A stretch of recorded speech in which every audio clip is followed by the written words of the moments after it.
Davant de l'Ajuntament, les Borges Blanques, les Garrigues.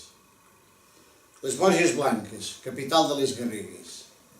Heus aquí una població que necessita urgentment donar un sentit dinàmic a la seva capitalitat. Perfectament comunicada al peu del ferrocarril i la carretera de Tarragona a Lleida, enllaçada també còmodament amb la de Madrid a França, té el greu inconvenient de capitalitzar una comarca que només fa la viu-viu i d'estar voltada, en molta més greu mesura que Tàrrega, de pobles d'escasses possibilitats econòmiques. La plaça conserva, com la d'Arbeca, força edificis del gòtic, molt poc adulterats pels segles, i els porxos no estan mancats de monumentalitat. És una plaça allargada en sentit nord-sud, de bon moviment comercial, que els dies de mercat bull i es transforma tota ella en una parada continuada. És l'espectacle bigarrat que en altres volums d'aquesta col·lecció podreu veure.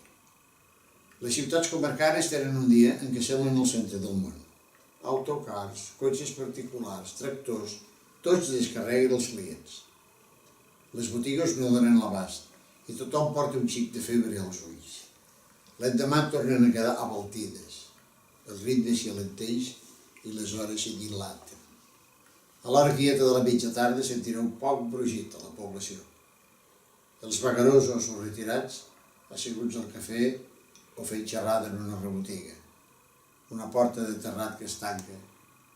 La cançó entre dents o cridanera d'un paleta.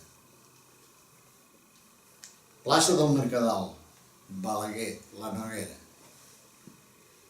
La noblesa dels porxos de les places antigues de Catalunya ha estat cantada tòpicament, amb bellesa però tòpicament, pels poetes.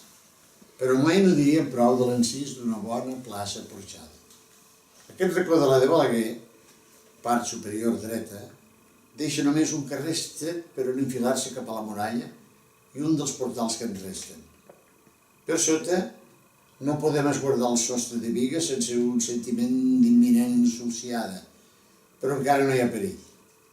A voltes veureu un cavall de reforç i fins i tot un bigot respectable de ferro que suporta per sota el ventre tibant de les bigues, no substituïdes a temps.